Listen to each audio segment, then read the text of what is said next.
welcome to another edition of Todd Wilson's Georgia Journal, as we are coming to you this time in West Georgia, Meriwether County, and we are here at Warm Springs. In fact, in particular, the Little White House. We're going to be taking a look inside the Little White House in this week's show and take you to the FDR Museum here on the grounds of Warm Springs. The Little White House. President Franklin Delano Roosevelt, our 32nd president, it was his home, away from home, a place where he escaped from the pressures of helping the country recover from the Great Depression, helping lead the country in the free world to victory over the Axis forces in World War II, and just escape from the everyday. This was his Camp David, if you will, and that's our destination this week on Todd Wilson's Georgia Journal. Let's get inside.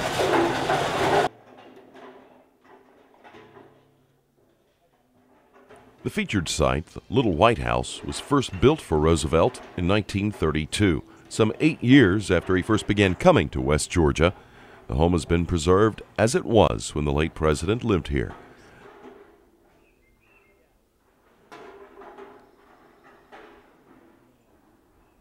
Entering through the kitchen on the side, one sees a deep sink, a small dining table, and even a vintage Westinghouse stove. Leaving the kitchen, you then enter the pantry area, which is stocked with dinnerware. From there, you cross into the den and dining area. Nautical themes are present in this room, perhaps in tribute to Roosevelt's tenure as Assistant Secretary of the Navy, which began in 1913 under then-President Woodrow Wilson. FDR helped to grow and modernize the U.S. Navy during his almost 8 years as Assistant Secretary. In the den, you'll see the table and chair Roosevelt was sitting at as he posed for a portrait that April 12th. It was there where he suffered a stroke and was then moved to his adjacent bedroom, where he would die later that afternoon. The walking tour takes you from the den onto the back porch and then into the late president's bedroom. His desk, where he penned many speeches, radio addresses, and fireside chats, sits in one corner, and his bed lies nearby. It was there the end of the longest-serving president's term came to an end. Through the adjoining bathroom, you then walk through the bedroom of Eleanor Roosevelt, his wife, and the tour concludes in the entryway of the Little White House, where you'll see two other constant companions of Roosevelt. One was his wheelchair, though most images of FDR hid the fact that he was incapacitated.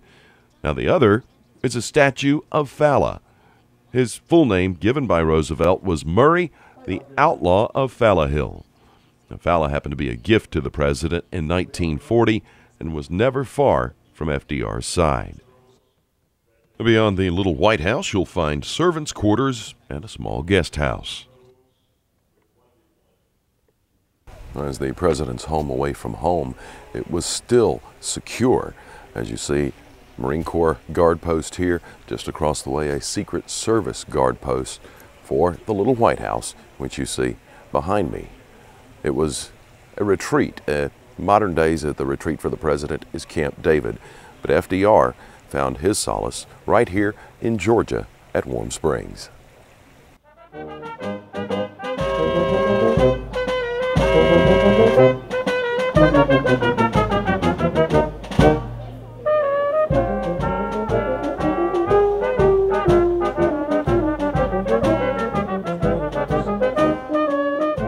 It was on April 12, 1945, FDR died here at the Little White House in the middle of posing for the portrait we showed you earlier.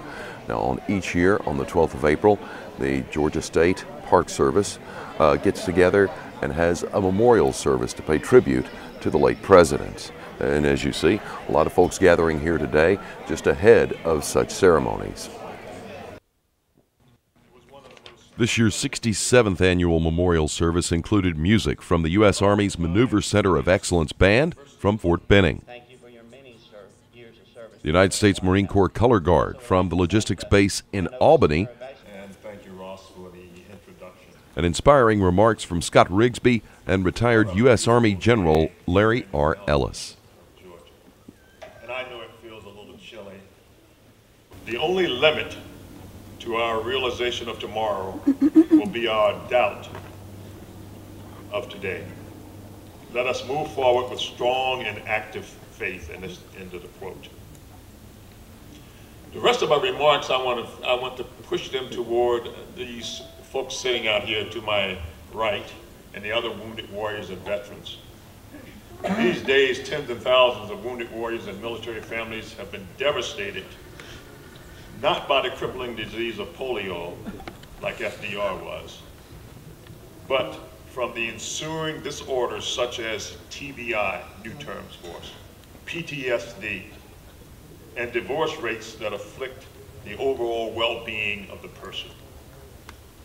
The hospital at Warm Springs was first used in 1944 to serve military patients following World War II, and to heal not only their body, but their minds and their spirits. Today, after almost a decade of war, I believe we need to continue the FDR legacy to find a healing place for the wounded warriors and their families. Now is the time to make the commitment for Georgia to lead the country in programs and services for military members and their families. The place to begin this journey is right here by making FDR State Park, Warm Springs, and the Callaway Gardens one of America's leading healing environments and a training hub for our nonprofits that serve these military families. Our vision is to link the Warm Springs and Callaway Garden facilities with the Eisenhower healthcare legacies for our veterans in Augusta, to bring these families together after deployments and to help them begin the healing process. The effort to support this vision started 3 years ago when Senator Johnny Isakson and Ross Mason, who you met earlier, met with Georgia's military and philanthropic and business leaders to make a commitment for Georgia to be a national leader in this area.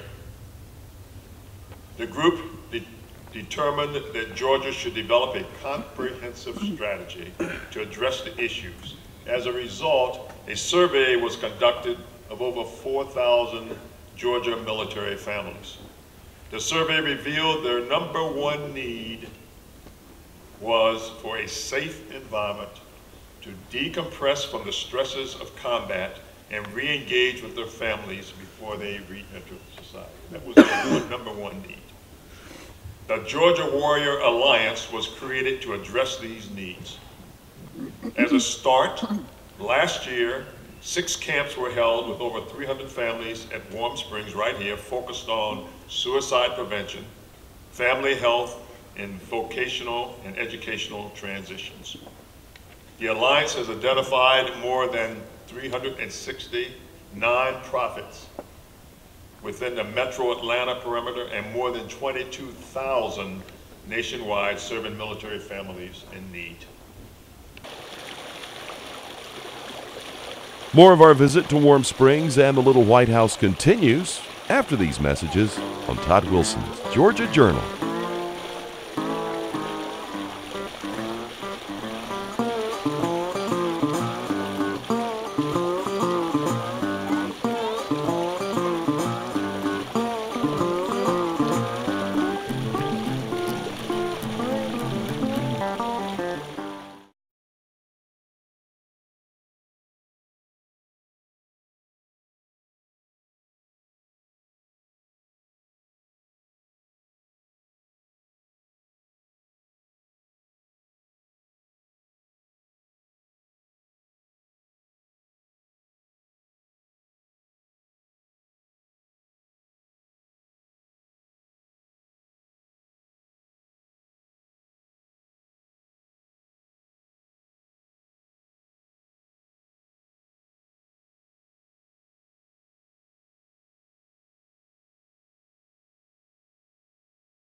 Welcome back to our visit to the former retreat of our 32nd president in West Georgia. Added to the grounds at the Little White House now stands a museum which features many artifacts and gifts from the Roosevelt era. Visitors can hear many of the president's famous speeches and some of his fireside chats. This is preeminently the time to speak the truth, the whole truth, frankly and boldly. Nor need we shrink from honestly facing conditions in our country today. This great nation will endure as it has endured, will revive and will prosper. Let me assert my firm belief that the only thing we have to fear is fear itself. First is freedom of speech and expression everywhere in the world. The second is freedom of every person to worship God in his own way everywhere in the world. Third is freedom from want, which translated into world terms means economic understandings which will secure to every nation a healthy, peacetime life for its inhabitants everywhere in the world. The fourth is freedom from fear, which translated into world terms means a worldwide reduction of armaments to such a point and in such a thorough fashion that no nation will be in a position to commit an act of physical aggression against any neighbor anywhere in the world. You can see a replica of the Mayflower carved from wood from the actual ship. Now, speaking of carvings, there's also a very impressive collection of hand-carved canes and walking sticks. President Roosevelt was one of our most beloved leaders, and throughout the course of his tenure as the longest-serving term as president, he received many gifts. Now, among them were canes, and this display case, which runs for many feet, includes many uniquely hand-carved canes for you to see here at the museum. Over his 20-plus years visiting Warm Springs, FDR developed an affinity for the people of the area. In fact, many older residents can still recall catching a glimpse of Roosevelt driving around. On some occasions, he'd even stop and visit. And though paralyzed, Roosevelt still liked to drive himself. A unique adaptation affixed hand controls to the steering column of this 1938 Ford, which allowed him to operate the brakes, the clutch, and accelerator with his hands. Now, beyond the automobile FDR drove on display here at the museum at the Little White House is this Concorde stagecoach. Now, when Roosevelt first purchased property here, part of the property included this Concorde stagecoach. It was originally built in the late 1800s, and it remained an effective working part of the facilities here. It would shuttle visitors and guests from the train station in Warm Springs out here to the Little White House, and in 1947 it was restored. It's a unique piece of Americana that dates back centuries, predating the railroad, the iron horse, if you will, and of course the automobile. There's still a whole lot more of our visit to the Little White House in Warm Springs as Todd Wilson's Georgia Journal continues. We'll be right back.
Welcome back to our visit to the Little White House in Warm Springs. Featured inside the museum, you'll find rare color photographs of our 32nd president.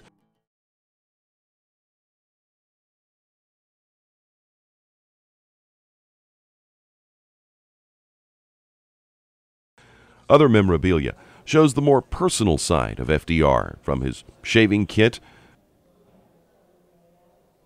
the plates and cups he used for his last meal, and one lasting reminder, a large display on the March of Dimes. It was FDR's tireless work which helped to create the March of Dimes, which in turn raised money which would in time find a cure for the disease that had crippled him. His affliction is what drew FDR to the area to begin with. As then governor of New York, Roosevelt came to the area for the therapeutic waters of Warm Springs. He discovered a late 19th century resort and spa and would eventually become its owner. The resort would be then transformed into a center for rest, recovery, and treatment. And a museum at the pool complex reflects the existing treatments that were available for polio and infantile paralysis victims some 100 years ago. There are numerous photos of FDR enjoying time in the therapy pools.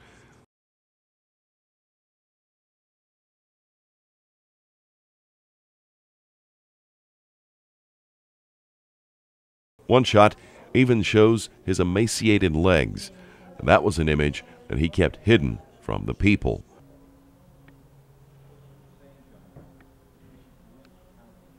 President Roosevelt, before he was president, discovered Warm Springs, and he came here for the treatments and the therapy. Originally, it was a resort for people back in the 1800s, but it eventually would become a center for therapy for people suffering from polio. And President Roosevelt swam in these very pools you see behind me. However, Franklin Roosevelt didn't allow his ailment and disability to hold him back. He became one of the most beloved presidents in our country's history, and still today is ranked as one of our top 5 presidents. His administration's lasting legacies include the March of Dimes, the 40-hour work week, child labor laws, minimum wage laws, Social Security, the Food, Drug, and Cosmetic Act, rural electric power, the weekly presidential address, regular press conferences, the GI Bill of Rights, and many, many more. I urge you to take time to visit Warm Springs and the Little White House. It's open from 9 a.m. until 4:45 p.m., with the exceptions of Thanksgiving, Christmas, and New Year's days. On display at the museum, you'll find a copy of the last speech that the famous orator was to deliver the next day via the radio. Its words, though never delivered to the people of 1945, still carry weight with the current society we live in. It goes, "My friends, knowing that you are gathered tonight in cities and towns from one end of the country to the other to give expression to your loyalty, I wish that I had the power for just an evening of being 1,000 places at once. I, too, feel the old need of a homecoming, the old urge to show up among the folks and to take pride with you in the fact that we are Democrats. I have spoken to my doctor about my inability to be in more than one spot at a time, but he tells me the condition is chronic, and there's nothing that he can do about it. But I am with you in heart, and in these times of trial, the greatest of all tests of men